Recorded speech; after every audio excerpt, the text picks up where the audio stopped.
Cosmos e Transcendência, rompendo a barreira da crença cientificista, por Wolfgang Smith. A tradução é de Percival de Carvalho, vide editorial, canal Le Conde. Caros ouvintes, caso gostem do que aqui será lido, vocês já sabem, adquiram o livro. E caso gostem do meu trabalho, possam, devam e queiram auxiliá-los, se possível via Pix, PayPal, Vaquinha, Apoia-se, centavos serão muito bem-vindos. Também é possível comprar livros que chegaram até mim pela lista de desejos da Amazon, como nos fez o Wilhelm. Obrigada, querido. E também é possível tornar-se membro aqui do canal. Os links estão todos no descritivo. Por favor, curtam, compartilhem, comentem, inscrevam-se no canal, caso já não tenham feito, pois tudo isso faz muita diferença em termos de engajamento. Obrigada a todos pela presença, eu desejo uma boa escuta.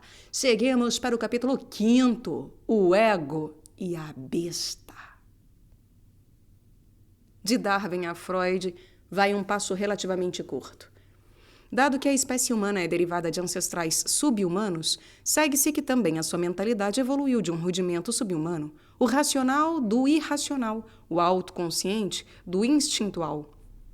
E se é esse o caso, nada mais natural do que supor que a psique bestial ainda existe em nós, escondida atrás ou abaixo da mentalidade consciente como vestígio vivo do estágio animal. E assim chegamos ao id freudiano. Freud pode ser ouvido aqui no canal, aliás. O id freudiano, o substrato psíquico que Freud julga o âmago do nosso ser.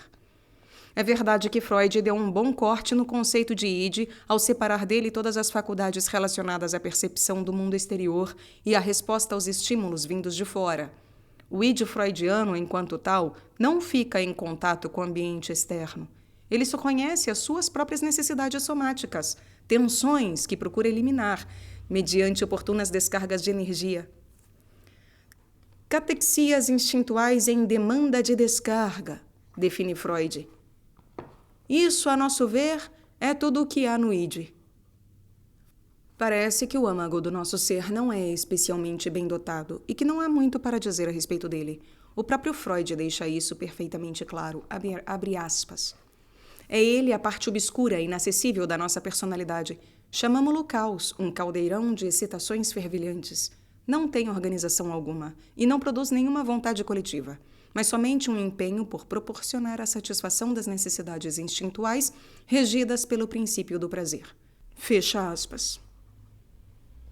Considerando que não pode haver vida animal sem alguma medida de seleção, adaptação e controle, está claro que mesmo nos animais mais inferiores, o id necessita ser complementado por outra formação psíquica a atuar como intermediário entre ele e o ambiente externo. De acordo com Freud, esse segundo componente da nossa constituição psíquica se deriva do primeiro. Abre aspas. Sob a influência do mundo exterior real, uma porção do id veio passar por um desenvolvimento especial, do que era originalmente uma camada cortical provida de órgãos para perceber estímulos e de aparelhagem para proteger-se contra a estimulação excessiva, surgiu uma organização especial que desde então atua como intermediário entre o id e o mundo exterior. A esta região da nossa vida mental se dá o nome de ego. Fecha aspas, conta-nos ele. Para desempenhar sua função intermediadora, o ego deve, é claro, comunicar-se com o id. Uma vez que não tem nenhuma energia própria, o ego, para começar, é forçado a obter a sua potência do id.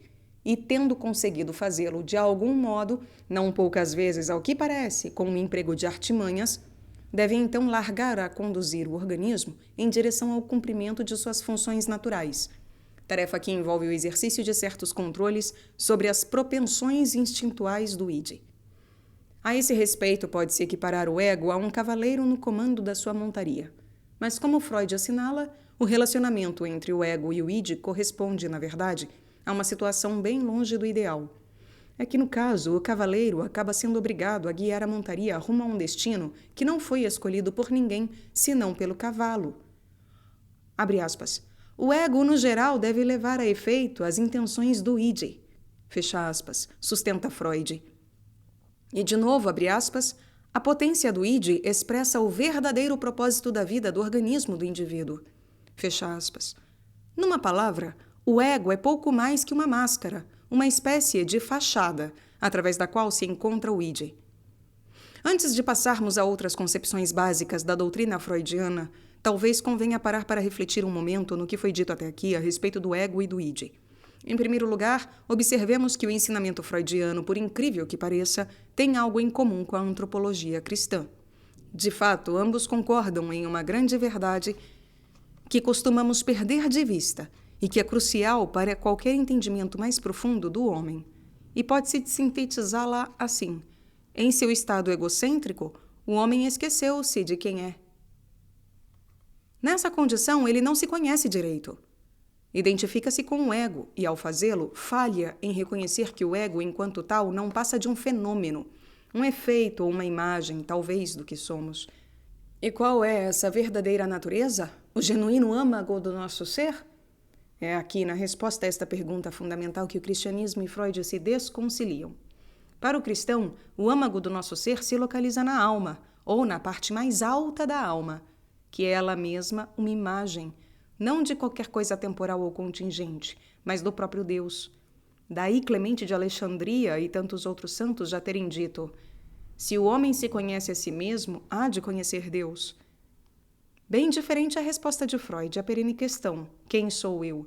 Para ele, como vimos acima, a busca não leva a uma imago Dei, mas um caldeirão de excitações fervilhantes, ou um caos de catexias instintuais em demanda de descarga. Com isso, não se quer dizer que coisas tais como excitações fervilhantes ou catexias instintuais não existam. De certo, há de admitir-se, na perspectiva tradicional não menos do que na freudiana, que a nossa constituição psíquica é complexa e comporta vários níveis. A diferença essencial, porém, entre a psicologia tradicional e a freudiana está em que a primeira concebe uma ordem hierárquica que abrange não só um abaixo, feito de camadas psíquicas subconscientes, mas também um acima, formado pelo que se poderia denominar os graus espirituais. No nosso presente estado, é certo, também esses níveis superiores de consciência nos estão toldados, tanto quanto o id freudiano. O que nos é inconsciente, portanto, compõe-se dos elementos mais díspares, indo desde um extremo até o outro da gradação psíquica.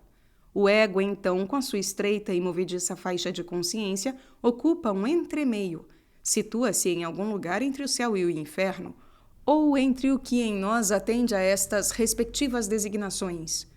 Assim, falando simbolicamente, é possível tanto ascender como descender do plano ocupado pelo ego. Ascender, frisemos, é aproximar-se ao verdadeiro âmago do nosso ser, é alcançar um grau mais elevado de autoconhecimento. Do mesmo modo, foi por uma via de descida, o desviar-se e esquecer-se da natureza arquetípica, que chegamos ao nível corriqueiro da existência psíquica, o ego, que costumamos tomar por nós mesmos. E para mais, este movimento descendente não chegou aí ao seu ponto final. Resta ainda um abaixo em que se pode acabar caindo. Embora tenha sido criado judicioso e sábio à imagem de Deus, como observou Gregório do Sinai, o homem, não obstante, dispõe da opção de fazer-se bestial, desatinado e quase insano. Não poderia haver melhor descrição do id freudiano. Ademais, a existência de tais regiões ínferas não deverá causar espécie a nenhum homem de discernimento espiritual. A principal contribuição de Freud, portanto, consiste em ter elevado este particular elemento da nossa constituição psíquica ao status de um princípio primeiro. Fez dele o âmago do nosso ser. O que nos mapas tradicionais figura como a extremidade inferior da nossa existência psíquica, mera sombra daquela luz suprapsíquica que reside no nosso interior como uma imagem de Deus, tornou-se, aos olhos de Freud, a nossa própria alma. Examinada de perto, a doutrina freudiana revela-se uma inversão da verdade cristã. Mas sigamos em frente. Depois de formular suas ideias concernentes ao ego e ao id, o próprio Freud se deu conta de que faltava aí alguma coisa. Afinal, a vida do homem não diz respeito exclusivamente a necessidades biológicas e requisitos de sobrevivência. Tem ela ainda um objetivo mais alto, que encontra a expressão sobretudo nas esferas da arte e da religião, bem como em incontáveis ações e reações cotidianas. Assim, há de haver em nosso aparato psíquico algo que corresponda aos aspectos ideais da cultura humana, uma estrutura que engendre e sustente os vários modos de idealismo. Pois bem, É óbvio, para começar, que o id por si mesmo não está à altura da tarefa. Já o ego, por sua vez, havendo emergido do id sob a influência de percepções externas, como já notamos, tem a seu encargo representar ao id o mundo exterior, função que se faz necessária à sobrevivência do organismo. Portanto, pela sua origem e razão de ser, o ego é um realista. Interessam-lhe antes realidades exteriores do que normas ou ideais. Abre aspas. Para adotar uma maneira popular de dizer, o ego corresponde à razão e ao bom senso, enquanto o id corresponde à paixão indomada. Fecha aspas, observa Freud. E conquanto seja talvez mais refinado que o desbragadamente bestial id, não pode o ego ser um moralista nem um artista, e nem sequer um cidadão respeitável de uma sociedade civilizada.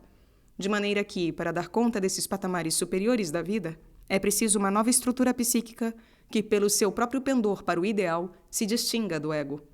Eis o que Freud denomina superego, assim designado para atuar como observador e juiz do ego e por prescrever as normas que ele deve cumprir e o ideal que deve emular, motivo por que às vezes também é chamado o ideal do ego.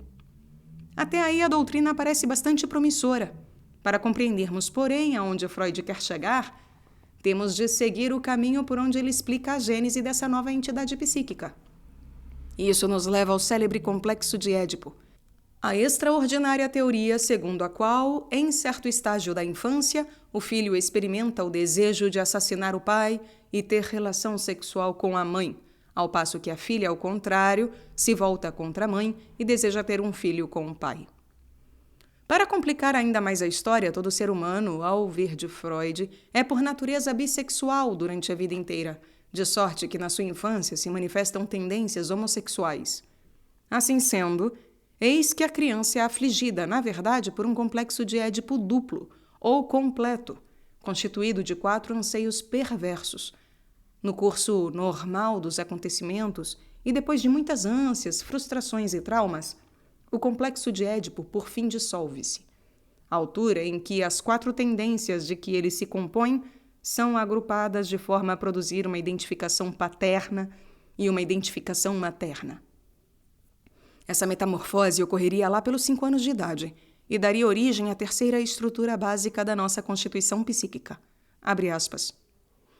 Pode-se considerar o amplo resultado geral da fase sexual dominada pelo complexo de Édipo, portanto, como a formação de um precipitado no ego, feito dessas 2 identificações por algum modo unidas entre si.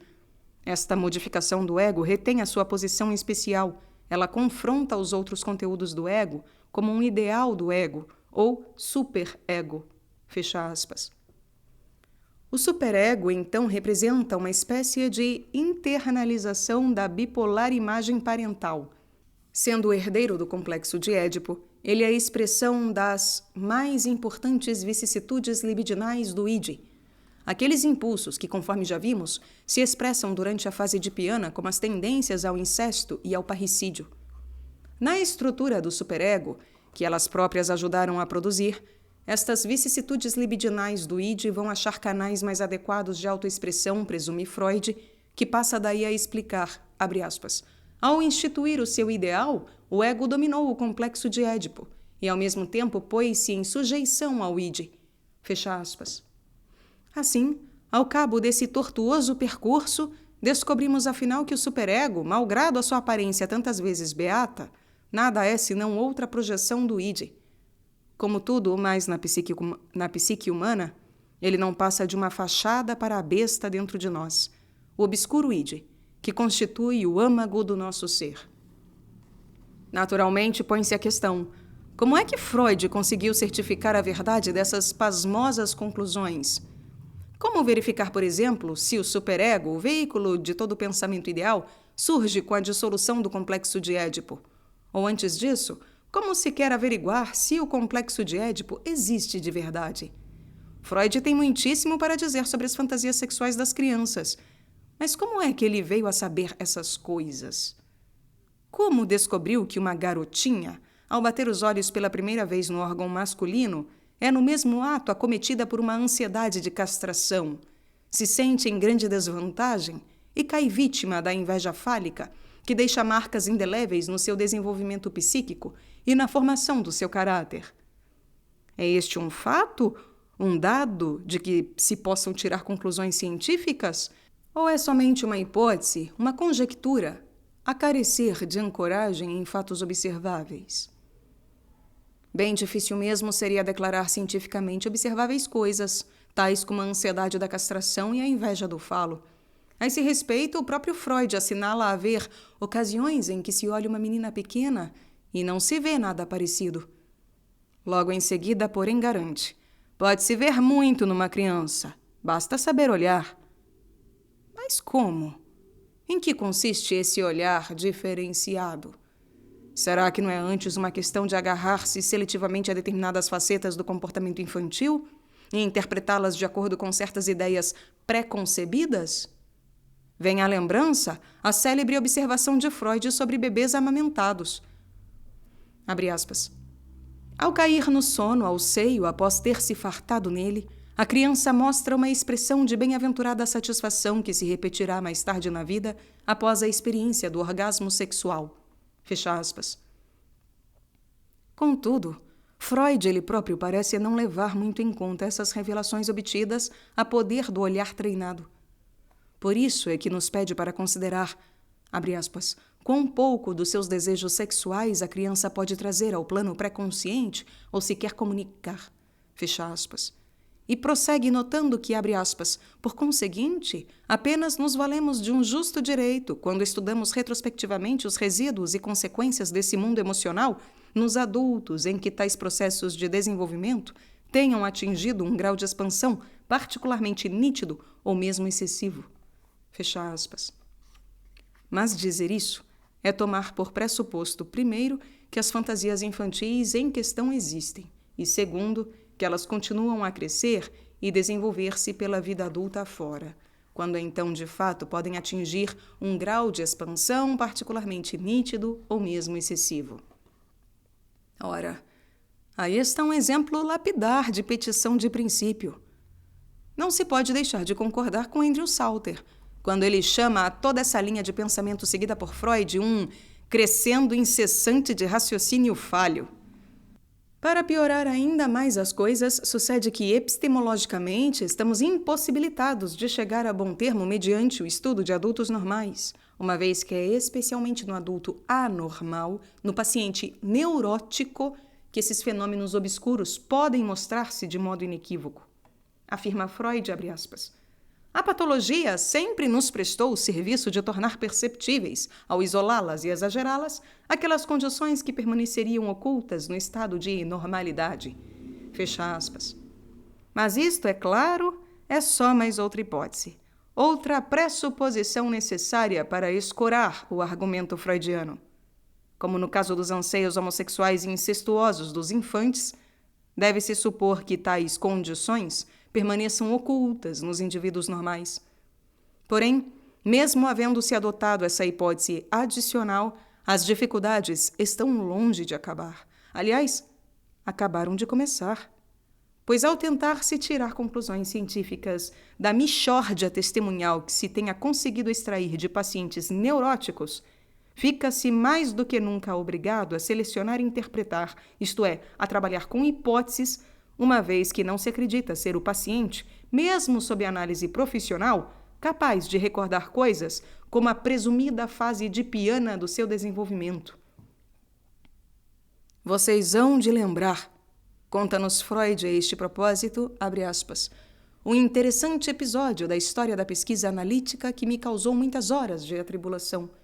Na época em que meu interesse se voltava sobretudo sobre a descoberta de traumas sexuais infantis, quase todas as minhas pacientes me contavam haver sido seduzidas pelo pai. Acabei por ter de assentar que esses relatos não eram verdadeiros. Só mais tarde vim a reconhecer nesta fantasia de ser seduzida pelo pai a expressão do típico complexo de Édipo na mulher. Fecha aspas. É digno de nota que esses casos de incesto imaginário tenham surgido a Freud no período em que o seu interesse se voltava sobretudo para a descoberta de traumas sexuais infantis. Não podemos deixar de nos perguntar até que ponto essas fantasias perversas não foram de alguma forma sugeridas no curso da análise, tanto mais se consideramos questões como a transferência e outros processos ocultos associados à psicanálise. Mas neste assunto nos deteremos mais adiante, quando tratarmos do procedimento psicanalítico enquanto tal. Por ora, só queremos sublinhar o que dissemos antes, que mesmo depois de feitas todas as pressuposições que possibilitem tomar as fantasias dos pacientes neuróticos como legítimo campo de testes para teorias sobre a sexualidade infantil, ainda não se deu nenhum só passo em direção a uma fundamentação científica da teoria edipiana. Não é para menos, então, que essa doutrina tenha sido rejeitada pela maioria das escolas de psicologia contemporâneas, que até mesmo entre os declarados adeptos de Sigmund Freud haja uma pronunciada tendência para ler na velha fórmula novos sentidos, de modo que se chegue a alguma coisa mais aceitável. A força dos argumentos de Freud desde o princípio foi posta em causa por cientistas e filósofos, inclusive entre os muitos simpatizantes da doutrina. Ludwig Wittgenstein, por exemplo, embora tecesse comentários elogiosos ao charme da teoria freudiana, asseverava faltar a ela status científico. Na prática dizia, isso tudo é muito interessante, mas verifica-se como, A Robert Sears, da Harvard, em minucioso relatório encomendado pela Social Science Research Council, sintetizou esse receio nos seguintes termos, abre aspas, os experimentos e apontamentos examinados neste relatório dão testemunho de que poucos investigadores sentem segurança em aceitar as declarações de Freud pelo valor de face. O motivo se encontra no mesmo fator que torna a psicanálise uma má ciência, seu método. A psicanálise estriba-se em técnicas que não admitem a repetição da observação, que não têm nenhuma validade denotativa ou autoevidente e que se impregnam, a um grau ainda desconhecido, das sugestões incutidas pelo observador. Essas dificuldades talvez nem atrapalhem gravemente a terapia, mas o método, quando empregado para descobrir fatos psicológicos necessários para que se tenha alguma validade objetiva, simplesmente fracassa. Fecha aspas. Freud, por sua parte, estava pronto para defender-se, afirmando que, abre aspas, os ensinamentos da psicanálise se baseiam num número incalculável de observações e experiências, e somente quem haja repetido essas observações em si mesmo ou em outrem tem condições para formar juízo próprio sobre ela. Fecha aspas. Bem entendido, repetir observações em si mesmo significa ser psicanalizado. E o recado de Freud aí, traduzido em linguagem clara, é que só ao psicanalizando e ao psicanalista cabe julgar a verdade da sua doutrina. Desnecessário dizer que essa enormíssima alegação não foi vista com bons olhos pelos críticos da psicanálise e que, onde antes podia até haver dúvidas quanto à validade científica das asserções freudianas, agora ficava claro como a doutrina psicanalítica, seja lá o que mais se possa dizer contra ou a favor dela, não é uma teoria científica. No entanto, segundo parece, essa avaliação não se difundiu para muito além de um restrito público de estudiosos. Em círculos mais amplos, sobretudo da boemia artística, a sutil distinção entre ciência e ficção normalmente passava despercebida. O resultado, diz um psicólogo contemporâneo, abre aspas, foi uma campanha de relações públicas que milhões de dólares não poderiam ter igualado. Tão logo a psicanálise virou moda entre os escritores, já lá estavam os seus leitores mais impressionáveis a roer-se de impaciência na lotada sala de espera do psicanalista. Fecha aspas. O próprio Freud sempre fez questão de salientar o caráter científico das suas ideias. A ciência, de acordo com ele, constitui a única legítima via para o conhecimento, o que, aliás, a própria ciência admite. Conta-nos Freud, abre aspas, ela afirma que não existe nenhuma outra fonte de conhecimento do universo senão a perquirição intelectual de observações meticulosamente deslindadas, quer dizer, aquilo a que se chama pesquisa. Não há, segundo a ciência, nenhum conhecimento provindo de revelação, intuição ou adivinhação. Fecha aspas. O que ele nos conta é por quais passos, abre aspas, a perquirição intelectual de observações meticulosamente deslindadas, fecha aspas, chegou a essa formidável descoberta. Mas seja como for, aí está um dos dogmas fundamentais da mundivisão freudiana. A parte a ciência de que psicanálise é o arremate, se não a apoteose, reconhece Freud 3 outros domínios da cultura humana: a arte, a filosofia e a religião, abre aspas. Os 3 poderes que podem disputar a posição básica da ciência: arte, filosofia, religião. E dentre os quais só cumpre levar a sério como inimigo a religião. A arte, abre aspas, é quase sempre inofensiva e benfazeja. Não procura ser nada mais que uma ilusão. Fecha aspas. Já a filosofia, a despeito de suas ambiciosas pretensões, é pelo menos inofensiva, na medida em que, abre aspas, não exerce influência direta sobre a grande massa da humanidade. Somente tem interesse para uns poucos intelectuais de escola, mas sendo inteligível para a demais gente. Fecha aspas. Resta a religião como poder imenso e grave ameaça à iluminação científica da humanidade. Isso nos leva a um dos grandes temas freudianos, abre aspas, a luta do espírito científico contra a Weltanschauung religiosa. Fecha aspas. A luta do espírito científico contra a cosmovisão religiosa. Ao que parece, trata-se de assunto seríssimo para Freud. E, como já se poderia esperar, ele vê na psicanálise a responsável por ter conquistado finalmente a palma da vitória para o lado da ciência. Abre aspas. A última contribuição à crítica da cosmovisão religiosa foi feita pela psicanálise ao mostrar como a religião advém do desamparo infantil e ao atribuir a origem dos conteúdos religiosos à sobrevivência na idade madura de desejos e necessidades da puerícia. Fecha aspas. Por outras palavras, o conteúdo de toda crença sagrada, segundo Freud, remonta ao complexo de Édipo e seu precipitado, o superego. Este último, diz-nos ele, abre aspas, corresponde a tudo o que se espera da natureza mais elevada do homem. Como substituto do anseio pelo pai, contém o germe de todas as religiões. Fecha aspas. Pode-se talvez ficar com a impressão aí que Freud considera a religião uma das ilusões benfazejas. Em outro lugar, porém, ele deixa bem clara a sua visão do assunto. Abre aspas. A religião é uma tentativa de obter controle sobre o mundo sensorial em que nos encontramos mediante o mundo volitivo que desenvolvemos dentro de nós por efeito de necessidades biológicas e psicológicas. Mas ela não pode conseguir tal. Suas doutrinas trazem a marca dos tempos em que surgiram, os tempos da inciente infância da humanidade. Seus consolos não merecem confiança. A experiência nos ensina que o mundo não é um berçário. As exigências éticas que a religião procura ressaltar deve-se dar-lhes outra base, pois elas são indispensáveis à sociedade humana e é perigoso associar a observância delas com a fé religiosa. Se quisermos situar a religião no decurso evolutivo da humanidade, ela não aparece como uma aquisição permanente da espécie humana, mas como um equivalente histórico da neurose, porque indivíduos civilizados precisam passar na transição da infância à maturidade. Fecha aspas. Isso tudo, por questionável e infundado que seja, leva ao imprimatur da ciência.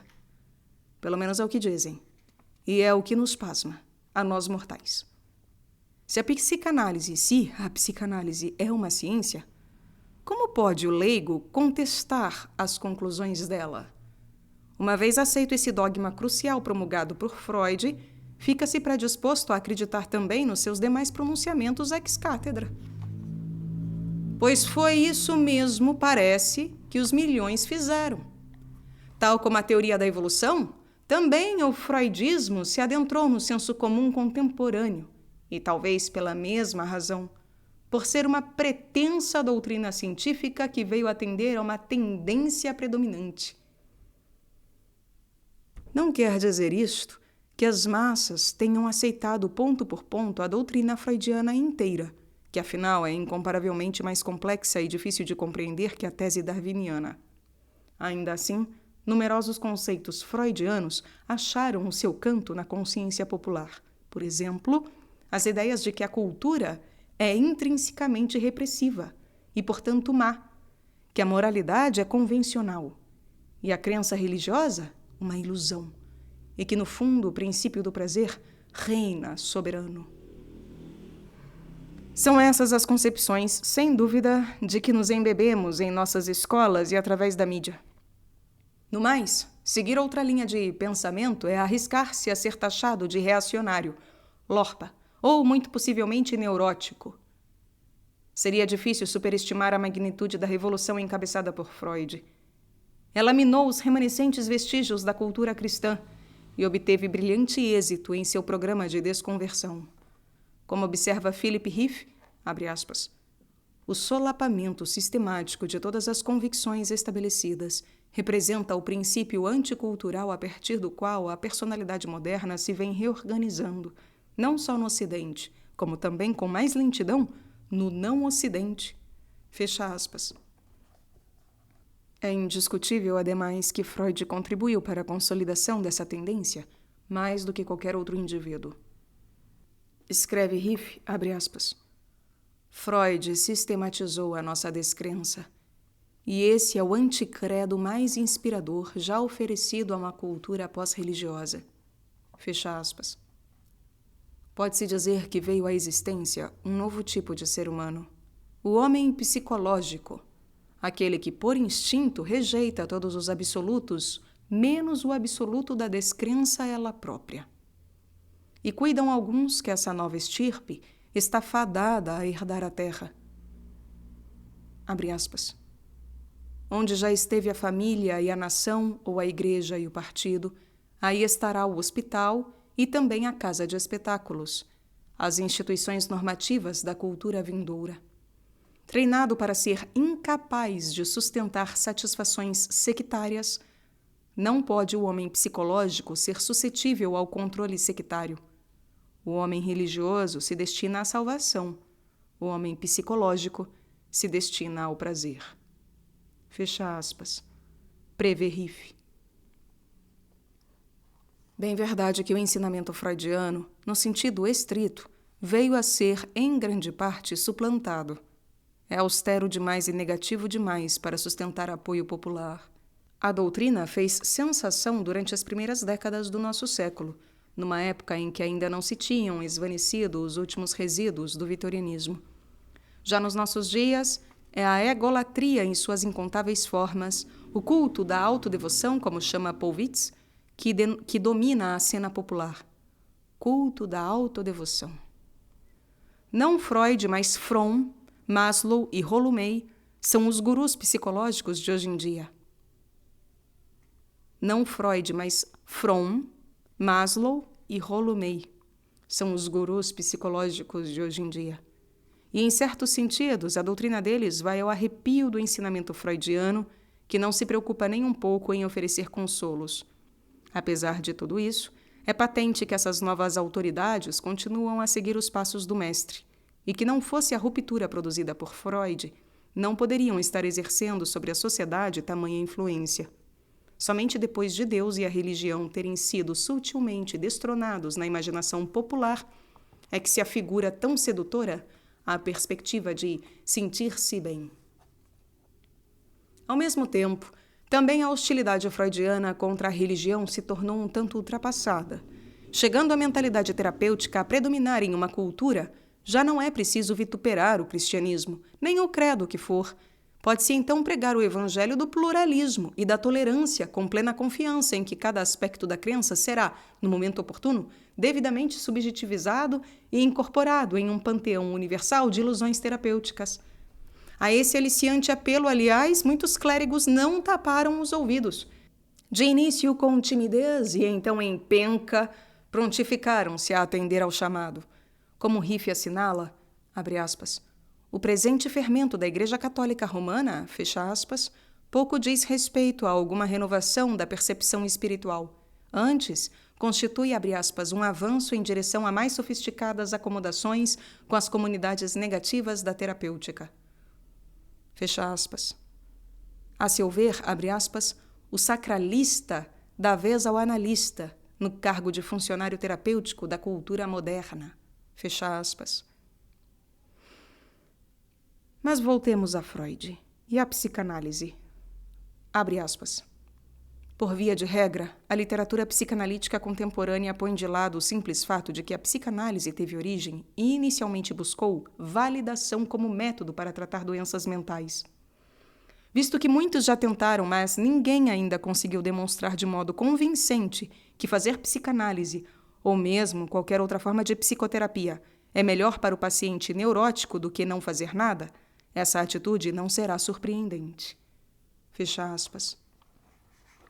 O surpreendente, aí sim, é que esse parecer tenha sido emitido por um psiquiatra clínico. Contudo, o Dr. Henry Miller está longe de ser o primeiro membro da sua classe profissional a chegar a essa conclusão. 30 anos antes, por exemplo, Abraham Myerson, renomado clínico, já dissera o seguinte, abre aspas, afirmo com toda a segurança que, como sistema terapêutico, a psicanálise não foi capaz de provar o seu valor. Primeiro de tudo, ela não conquistou a área, como fez qualquer outra abordagem terapêutica bem-sucedida, segundo já indiquei na primeira parte deste artigo. No caso das psicoses, há mais motivo para enaltecer as medidas farmacológicas e as estimulações fisiológicas do que a psicanálise. No tocante às neuroses, elas seriam curadas por osteopatia, quiropraxia, noz vômica e bromito, sulfato de benzedrina, mudanças de ares, uma pancada na cabeça e psicanálise, o que significa provavelmente que nenhum desses itens chegou a estabelecer o seu valor na matéria e certamente que a psicanálise não é o remédio específico para o caso. Ademais, dado que muitas neuroses são autolimitadas, qualquer psicanalista que passe 2 anos com um paciente leva o crédito pela operação da natureza. Fecha aspas. Cabe acrescentar que Myerson havia conduzido uma enquete com neurologistas, psiquiatras e psicólogos para descobrir ao certo o que os colegas achavam de Sigmund Freud. Os resultados apresentaram uma amplíssima gama de posições e crenças, revelando estar dividida de modo mais ou menos uniforme a opinião especializada sobre o valor tanto teórico como terapêutico do ensinamento freudiano. Parece que aí ficou representado cada matiz do juízo sobre o assunto. Havia, por exemplo, os que elogiavam a argúcia teórica de Freud, mas sentiam que a psicanálise, abre aspas, manifestamente fracassa em produzir resultados benéficos, fecha aspas. Havia aqueles de opinião que, abre aspas, a doutrina da sexualidade infantil é toda ela contrária aos fatos, fecha aspas, bem como aqueles persuadidos de que ela, em grande medida, pode ser substanciada com objetividade. Havia os absolutamente convictos de ser a psicanálise a panaceia para todos os males, e os que asseguravam que menos de 5% dos seus pacientes poderiam ser beneficiados pelos métodos freudianos. Havia psiquiatras do parecer de que 60% das vezes a psicanálise faz mais mal do que bem, e que 4 dentre 5 análises não são indicáveis. Havia aqueles que louvavam Freud como profeta da nossa era, e aqueles outros que consideravam seus pronunciamentos, abre aspas, uma das mais estranhas anomalias e fantásticas extravagâncias do começo do século XX, fecha aspas. Diz Myerson, abre aspas, quando lemos em O Mal-Estar na Civilização, que pode ser ouvido aqui no canal, de Freud, que a mulher se tornou a guardiã da lareira doméstica porque sua constituição anatômica lhe impossibilita apagar o fogo com um jorro de urina, ficamos matutando em como é que pôde haver a mínima aceitação de tais doutrinas. Fecha aspas. Ficamos matutando, deveras.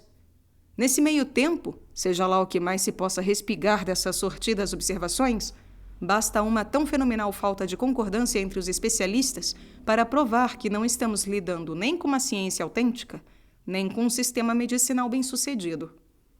Embora não tenhamos notícia de nenhum levantamento similar feito em data mais recente, parece que o prestígio da psicanálise freudiana nos círculos profissionais diminuiu consideravelmente desde o tempo de Myerson. Abre aspas. Exceto na França, onde as teses de Freud ainda fazem escola, escreve Witz, a influência da psicanálise vem declinando. Nos Estados Unidos tem estado sob constante crítica vinda de todo lado, Já faz uns bons anos. Fecha aspas. O principal motivo das críticas é que os métodos freudianos, em geral, se provaram ineficientes no tratamento de transtornos mentais. Relata Riff, abre aspas. Em consequência, andam novos polemistas perseguindo Freud por aí afora.